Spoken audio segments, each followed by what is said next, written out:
on Facebook, LinkedIn, or YouTube, leaving in the comment section. I will turn the floor to Mike and Maria.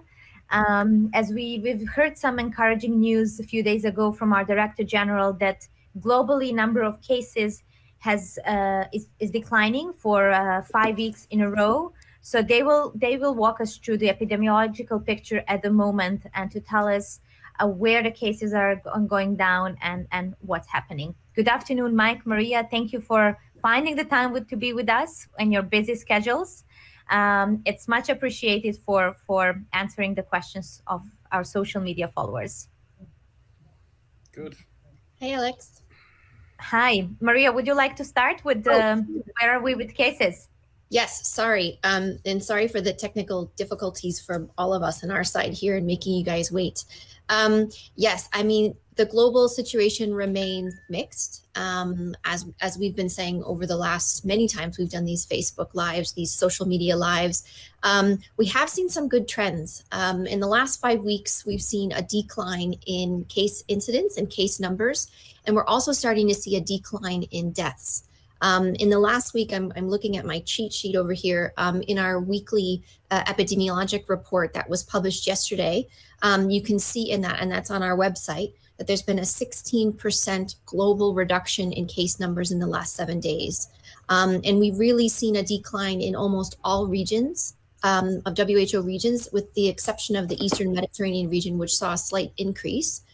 But we've seen a decline in the percentage of deaths in the last week as well. There's been a 10% decline in deaths.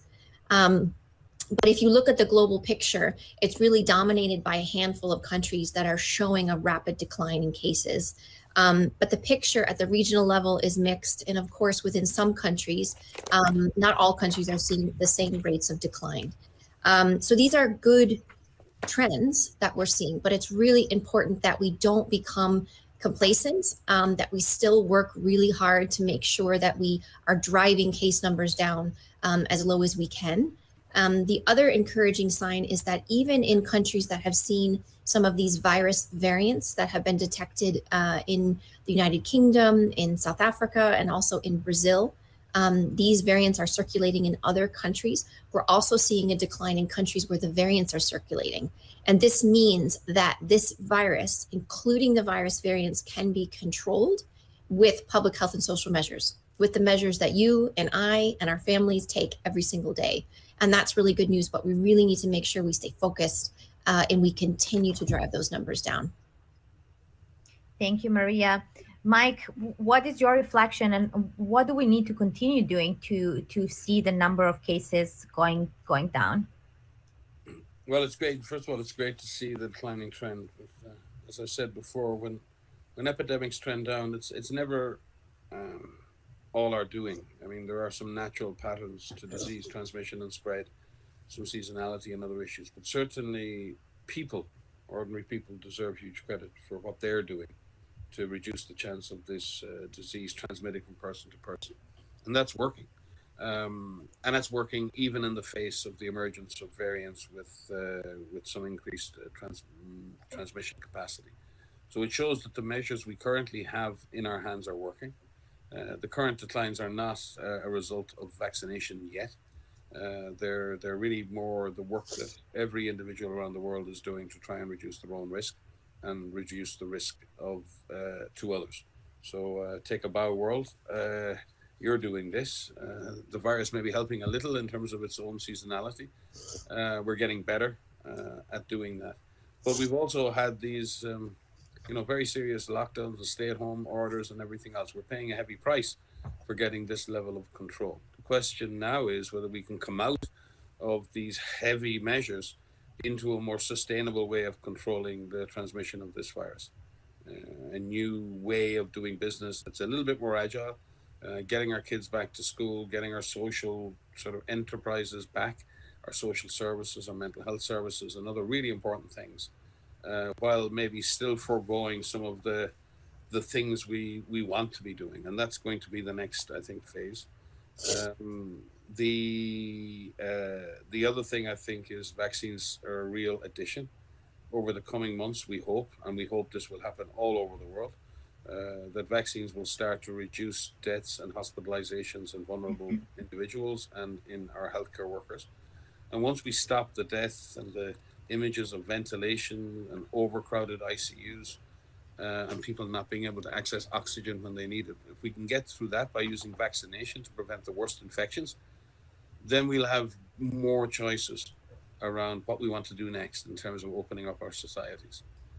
But we need to sustain all we're doing now and add vaccination, not use vaccination as an excuse to abandon everything else, because that will not go well. That will not go well at all. So how do we sustain our effort?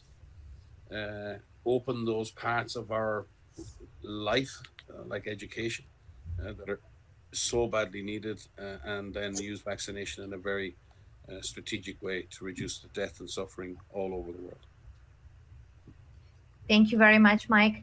Maria, maybe you wanna go again and reminding our viewers on what are those measures that are actually bringing those results. Mike was now reflecting that vaccines, we're not seeing these results thanks to vaccines yet, but maybe we can remind people of this package of tools that we've been talking for a year now, and that are showing good results at the moment and throughout the last year. Yeah, thanks, Alex. It's a combination of factors that each of us do every single day. One of the main things that we can do and we can continue to do is keep our physical distancing.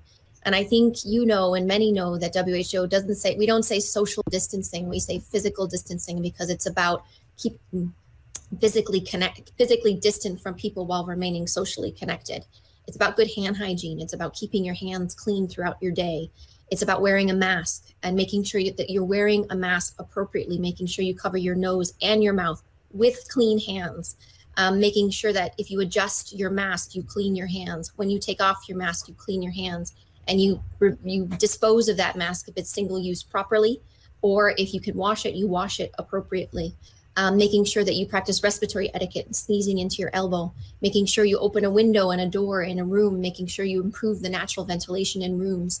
It's about avoiding crowds. I mean, one of the big things that I think is driving transmission down right now is that after this holiday period that we've all gone through in November and December of 2020 and into the new year, there was a lot of social mixing. And if you think about what you do every day and how many people do you come in contact with every day, and what are the settings and the situations in which you come in contact with others, how are the different ways that you could reduce the number of people that you come in contact with? And if you do need to come in contact with others, how can you do that in a safer way? By wearing a mask, by keeping your distance, by opening the windows, by practicing respiratory etiquette, by avoiding peak times for grocery shopping, for example, by using online shopping if you can. All of these different measures, different ways in which you can understand the risk that you may have in terms of the risk of exposure, and all of those measures that you can take to reduce your risk matter. And this is what is driving transmission down right now. People are mixing less. We are seeing less travel.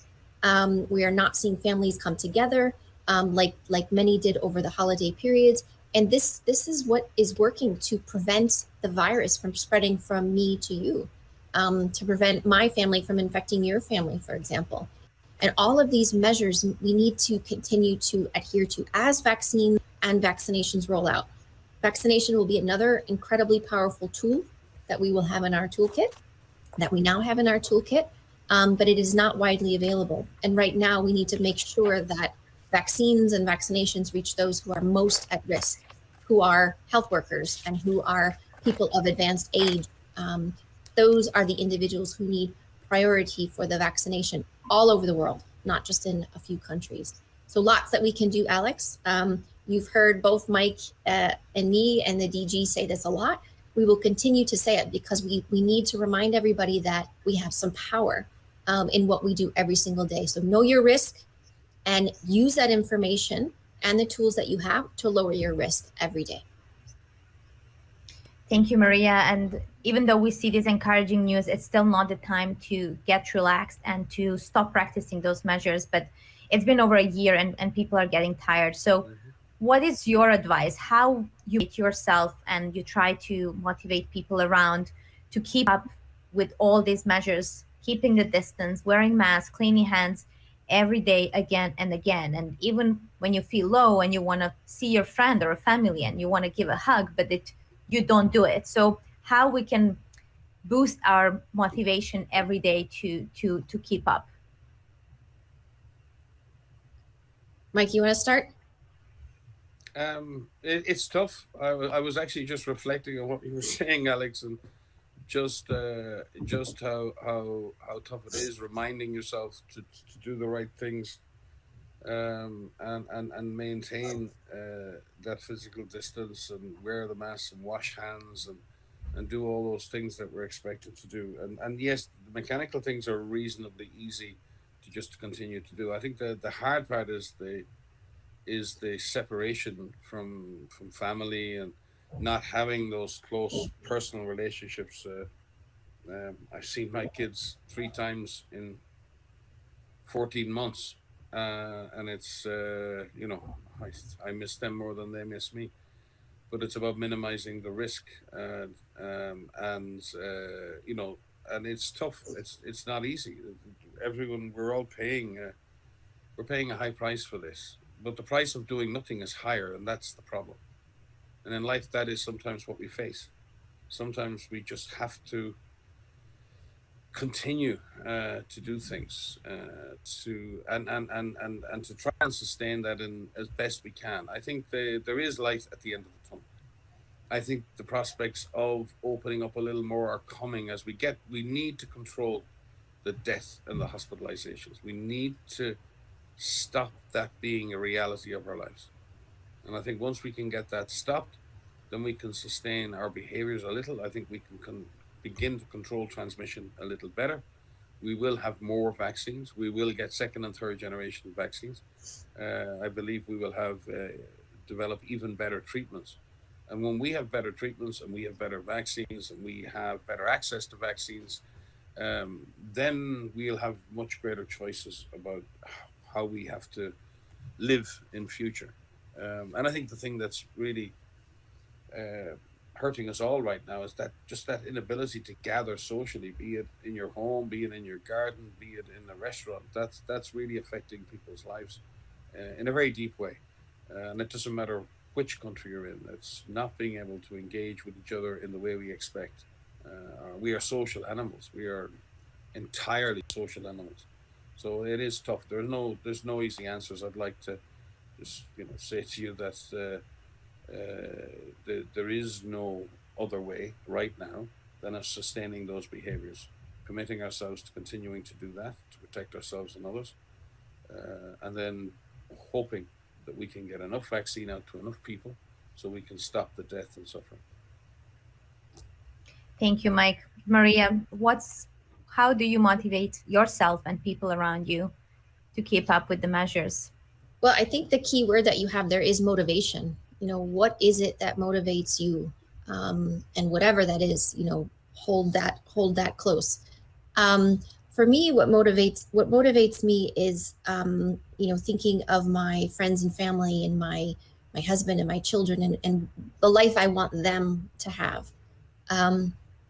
The idea, the notion that any of us and many people are watching have had a direct family member, an immediate family member infected with COVID-19. And maybe they had a mild disease and they recovered just fine. Maybe they're suffering from long COVID and they don't know the prospects of the future. Many have lost jobs. Many have had family members who've died. And the motivation of thinking of who I love most in this world and who I hold dear most in this world to protect them from that pain is motivation to me. And what we do at WHO is we're all people, we all have families and friends. And what we are trying to do is we are trying to support countries and decision makers in countries, individuals, families, communities, and different levels of leaders in all aspects of society to do the right thing, to model the right behaviors. And I think it helps me to see collectively people adhering to advice. So that it doesn't become so different. It doesn't seem different if somebody is wearing a mask here and others aren't. I mean, I think we can inspire each other to, do the right thing to keep ourselves and our loved ones safe. But my motivation is my family. My motivation is the people that we work with. I see. I mean, Alex and Mike. We have amazing people that we work with in so many different aspects of our jobs. Not even just COVID-19. Now we have many other emergencies that we are dealing with, and people get up every day and work very, very hard to make sure that we are giving the best advice, that we are collaborating around the world, that we are trying to bring in as much knowledge and turn that knowledge into know-how. And as Mike always says, turn that know-how into how-to and adapt it to the local. And that's what motivates me, because we can always be doing more. And I think that's what kind of drives all of us. On the flip side of that, the frustration I have is to see people not not see this as the serious disease that it is, to see this as a serious virus. And if we can come together, if we can collectively, hold the line and hold on to what works, we will get through this sooner. By not doing so, we're actually delaying the end of this. So there's a lot that we need to do collectively. And the more we can act as one in this, the quicker we will end this. And that will also help with climate change. It will help with so many other things that are affecting ourselves and our planet. Thank you, Maria. Here is the question from our viewer on LinkedIn. What do you consider will be the next steps and the most sustainable measures for our daily life? I think it's very much a follow on from the previous question, Alex. I mean, if we look at the next steps now, if we look at globally in terms of our strategic approach, clearly getting vaccine rolling out to every country. So all those vulnerable and most at risk of hospitalization and death are vaccinated, and that frontline health workers are vaccinated. That is an absolute priority for us, and that's not a guarantee right now in terms of equity and access. In terms of what we need to do as an organization with our partners, we need to continue supporting countries to make sure that those people who do get sick get proper clinical care in safe facilities with access to medical oxygen, access to dexamethasone, and the best possible care. And we need to continue focusing on that. That won't go away for a good while. We need to focus on how we save the lives of the people who do get sick. We need to continue to focus on surveillance and contact tracing and quarantine. And you'll see many countries doing a very good job. We look at New Zealand, Australia, and others. They've had low numbers, but you see every time they get a case of a cluster, they're all over it. They jump all over it. They are determined not to let this virus reestablish itself. And there are many countries like that, particularly in South Asia and in the Western Pacific, who are really have got control on this virus without a vaccine. And they are knocking the ball out of the park when it comes to, picking up those clusters and sporadic cases and really dealing with them very effectively. It might not work every time, but they're really having a go, and they've taken a very, very high degree of control. Other countries need to get into that situation. It's not easy when you're coming off a very high peak to get down low enough where you can be fully in control of what's happening and contain the spread of the virus and stop the clusters turning into community transmission again. Avoiding widespread community transmission, moving away from that to a more sporadic or cluster-based transmission, so we can then we can get our kids back in school, we can begin to ease the measures that are so disrupting our lives, is also a big priority. So I think for me, we need to focus on vaccine distribution, we need to focus on continuing to strengthen our health services, and we need to focus on on getting the numbers as low as we can, and then keeping them low with good public health services in terms of surveillance, contact tracing, quarantine, and then continuing to do what we, as individuals, all of us need to do to reduce our risk of transmission. I think if we can achieve all of that, then I think we can avoid going into these punishing lockdowns going forward. But we need to do all of that, and we need to do it all, and we just need to continue. If our goal is to get back to anything that looks reasonably like normal life. Thank you, Mike. Here is the next question from viewer Aspasia Michalopolo, who is watching us on Facebook. Um, Scientists are working on vaccines and what is happening on therapeuticals. Maybe you can reflect on the work that's been done on treatment for COVID, and have we made enough efforts to find a cure for COVID, as vaccines have been getting a lot of attention, rightly so. But what's happening on the other side of science and other tools that we could have to treat patients? You want to start that one, Maria? Yeah, I can start. There's quite a lot that's happening on the therapeutic side. You know, we have an amazing clinical management team led by Dr. Janet Diaz, who has an amazing team herself looking at different treatment options. And in fact, treatments for coronaviruses began, following SARS coronavirus in 2003, following MERS coronavirus starting in 2012, and that there were clinical trials underway. In fact, when the cluster of pneumonia of unknown etiology in Wuhan was reported at the end of 2019. And we were able to bring together clinicians who are working with MERS patients, who are in Saudi Arabia, for example, working with patients treating coronavirus patients, now known as COVID-19, in China, to bring them together to say, okay, what treatments are you looking at? And some of this is repurposed drugs, antivirals that are out there. Some of these are looking at monoclonal antibodies and looking at lots of different options. There are many clinical trials that are underway all over the world. There are thousands of them underway. And the challenge with having thousands of clinical trials underway is that many of them are really small. They only have a small number of patients.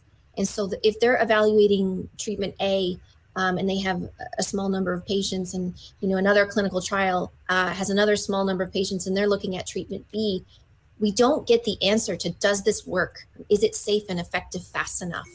And so we initiated the Solidarity trial, as you know, which is bringing together hundreds of hospitals around so many countries around the world to try to recruit patients to get to better, quicker answers with a number of different therapeutics. The short answer is we need to do much more in terms of looking at therapeutics, looking at early treatments so that we can prevent someone who is infected from developing disease, somebody who is mild from advancing to more moderate or severe disease, and then looking at treatments for people who are severe and preventing them from dying. So there are lots of different elements of treatment that we are looking at. Right now, we know that dexamethasone, which is the corticosteroid, which is widely available around the world, it's inexpensive. If this is administered to critical and severe patients, can save lives. And that's amazing. So we need to make sure that that is administered to patients. But there are many more treatments that are under study right now. And for us to make advice and to give guidance on treatments, we need to be able to bring data together from different studies all over the world to make an assessment. Is this a safe and effective drug? And if so, then we issue guidance. And that takes a little bit of time, but there are many that are underway. And I'm hopeful that we will have more treatments, even looking at the more mild end of the spectrum, all the way through severe disease coming online, hopefully soon. I'm sure Mike will want to add to that as the medical doctor in this group. Mike, you have the floor. No, very good, Anna Maria. Maria, I think the issue is there, and Maria said it quite clearly. There is no cure as such for this virus, and that's a problem. Vaccines can prevent the worst aspects of the infection, so in that sense, they represent a type of cure. We don't have specific therapies. What we do have is the capacity to support what is our best weapon against this virus once it gets into our body, which is our immune system and our basic level of health and our ability to get through the infection. So patients need a lot of support. Some don't need much. Some patients need oxygen support, high flow oxygen. It's life saving. A lot of people around this world right now do not have access to that basic measure. And you've seen the TV footage of people desperately running up and down streets trying to buy oxygen canisters to run to a hospital to deliver it in time to save a loved one. Oxygen is not a cure, but it can give person a chance at life during that critical 24 to 72-hour period when people are struggling to breathe. We can get people through the intensive phase by giving good intensive care. We see that case fatality rates drop when the number of patients needed to be treated drops. The doctors and nurses are not as exhausted. They have more time with each patient. So the more we drop the number of people arriving in the healthcare system, the less pressure the health system is under, and the more time and expertise each doctor and nurse can put in, each physiotherapist, everyone can put more time into that individual patient. That's a way of helping to get people through the worst. Maria mentioned dexamethasone and other corticosteroids. What they're doing is effectively suppressing the worst aspects of our own immune response. Our body reacts to the presence of the virus, and in those first days, you feel terrible. You might have a fever. The virus is in your system. You may have chills, and your body is beginning to mount an immune response. And for the most part, we do. We feel awful for a few days, and then we break that fever and we start to recover. For a proportion of people, we they do that, and they begin to clear the virus, but their immune system sort of goes a bit into overdrive. It overshoots the runway, and it starts to really react, and that's what causes a lot of the inflammation in the lungs, which reduces the capacity of oxygen to pass between the air and into the blood. And it's in that critical period where you hear this word desaturation, where normally your blood oxygen should be between 92 and 98%, and then people's blood oxygen drops, and it can drop catastrophically and quickly. And it's during that period that things like the dexamethasone and other drugs can actually reduce the inflammation enough so the oxygen can cross into the blood. That's what giving high flow oxygen does. It just puts more of the concentration of oxygen you're breathing in goes up, which means more oxygen gets into your blood. That's what ventilation does. It takes over the role of your lung, of your chest to get as much air and oxygen into your lungs as possible. It's really important we give that support at those critical phases. But if you're in a hospital where the ICU beds are full and the doctors and nurses are exhausted, that's not an option for you. So that's another way in which we can, in that sense, not cure the virus or cure the disease, but support the patient through the disease, and that's just as important. Um, we don't have broad spectrum antivirals that we can use that work against multiple diseases. We've seen lots of attempts and lots of good drugs come online. We're seeing now the potential use of monoclonal or polyclonal antibodies. These are basically antibodies that are recovered from the blood of recovered patients, and then they're engineered and produced in bulk and concentrate, and we can use them as cocktails. So they basically give the person effectively a boost to their own immune system to clear the virus. In general, they have to be given relatively early in the disease, and that's the trick, is actually deciding who's going to need them, because they're expensive, precious, and not widely available. A lot of work is going on. I know the Gates Foundation and Wellcome and many others are really investing in a lot of discovery projects to look at specific small molecules that might have an antiviral activity against COVID. And there's a lot of, Maria said, small scale trials going on looking at all of those different potential cures. And it would be fantastic if one or more of those processes results in us getting an effective drug that can treat the disease specifically. So I do have hopes for the polyclonal and monoclonal antibodies. Certainly, we will develop better ways of managing. We've also got, I think, IL-6 inhibitors and others that are helping with modulating the immune response. So we either need to find drugs that can effectively kill the virus, or we need to find drugs that can dampen the negative impacts the virus has on the body, and help the patient recover. Probably not as much progress as we need to be making in this area, for sure. And we continue to work with our partners in the therapeutics pillar of the ACT Accelerator. Work very, very closely with our colleagues in Gates and Wellcome, in United and others, to do that necessary discovery and research and innovation process. But this is still a story to be told. But just to remind everyone, we have some excellent tools. It's making sure that patients have access to those tools, and that the doctors and nurses are able to give the time and have the space and are not so exhausted that they can deliver the proper levels of medical care required. Back to you.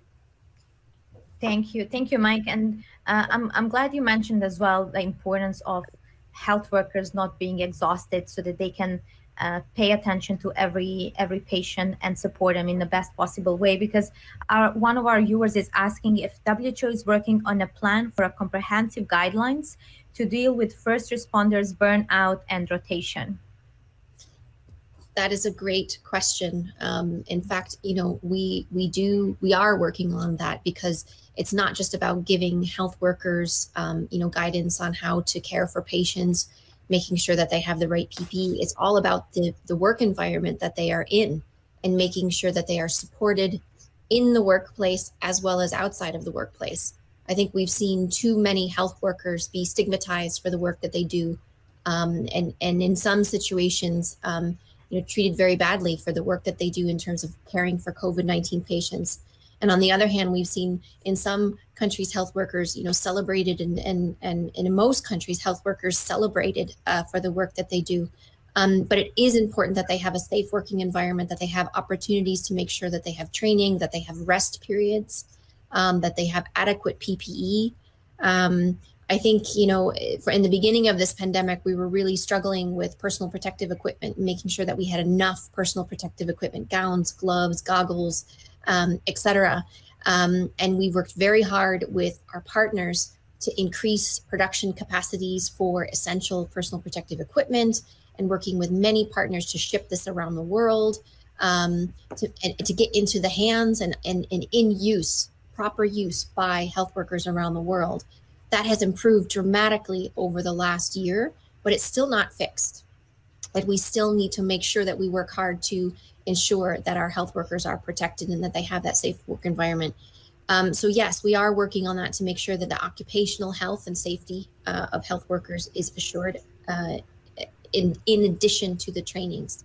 And that is something that we are constantly looking at. We work with a lot of different medical associations and nurse associations, to discuss directly, what are the risks that health workers face, what are the challenges that health workers face, what is it that WHO and partners can do to support health workers carrying out the life-saving work that they do, not only for COVID-19, but for all other diseases that need to be attended to, because we need to make sure that essential medical services are up and running. Babies still are born. People still need cancer treatments and other surgeries and vaccinations for COVID, but also for vaccine preventable diseases. And so there's a lot of work that we need to do to continue to support our health workers around the world. Thank you, Maria. Mike, would you like to add something? No, I think it's a real issue for our frontline workers, but it's also an issue for so many workers working in the front line. And there are many front lines in this response, be it workers working, keeping our food supplies going. I think of seafarers some of them have spent a year at sea without getting home. They've kept their supply chains going all around the world. Some of them haven't seen their families in over a year. Some of them haven't even been on dry land in a year. Um, there are others, essential workers, and the people who run the ambulance service. So many others are police services, and others who continue to do tremendous work. And everyone is tired in this, and it's difficult. It's difficult for teachers to manage the online environment, and I'm sure they're stressed by the worry of their kids not attaining the levels of educational advancement that they need. So everyone is stressed and burnt out in different ways in this response. But frontline health workers have had to deal with it. Certainly, those dealing in the COVID wards, it's been relentless in many situations and tough. And there's nothing more heartbreaking than them uh, feeling helpless in that situation, and particularly experiencing the loss of people who have not had contact with their families. That is brutal. I've worked on the inside of Ebola wards, and it's the most heartbreaking thing in the world. And working in that gear and doing the hours, and just existing. I think it becomes an existence for a lot of health workers, just surviving each day. and getting up each day and going again. And they are heroes. They really are. They're amazing, amazing, amazing people. They're the best of us. Um, and they need our support and encouragement, but they need the resources to do the work. They're willing to do the work. They just need to have the extra support, have the extra workforce, have the PPE, have the drugs, have the things they need. And they need us to do what they've been asking us to do, which is prevent the disease spreading any further, because that's the best gift we can give them, is to reduce their workload by taking care ourselves, taking care of others. Because if we can reduce the number of cases, that's when the pressure drops on them, and that's when they can do a better job, and that's when the stress levels will drop for them. So, but mental burnout is a real thing. We deal with it all the time with our teams in Geneva. We've lost friends on the front line to infectious diseases. We've had friends killed in incidents.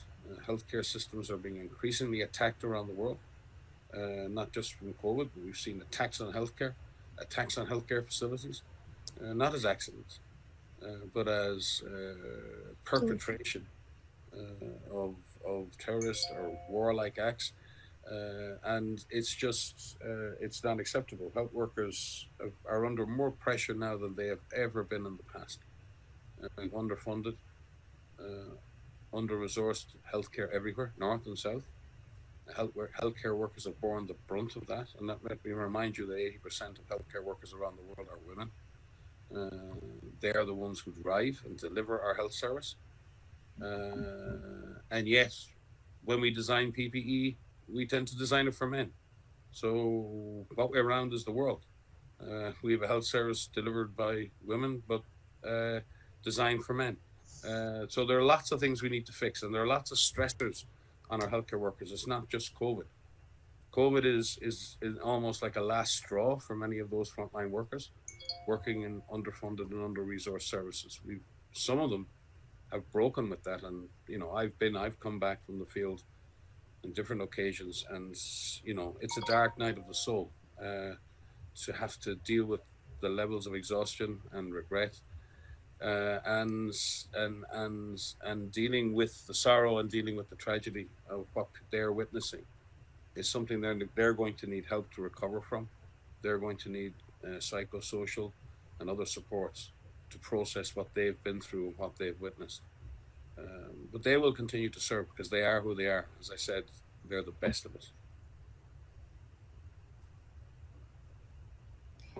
Thank you. Thank you, Mike. Thank you, Maria. And before we close, maybe we can also remind everyone that they can join us in our call for vaccine equity and to call on governments and countries and everyone to ensure that health workers are the ones who are vaccinated first, so that we can protect them, so that they can do their work safely, and also to help us if we get sick, not just from COVID-19, but from other diseases. We or our family members or friends would need their support. Before we close, maybe I would just give the floor to you for any final words. And I thank everyone for watching us today. I think, Alex, people a lot of the time they say, what can I do? What are the things that I can do right now that can help? I can hear my parents in the background saying, okay, what do we do? How do I help? I can hear my sister, who I have to say happy birthday to, who's has her birthday in a few days. There are 4 things that everyone can do in my view right now for health workers and for frontline workers. The first is to keep yourself safe. If you could prevent yourself from you getting infected, and if you are infected, take the necessary measures to isolate, to contact, make a list of all of your contacts so that contact tracing can be carried out. So the virus, if you are infected, ends with you. It doesn't get passed on to somebody else.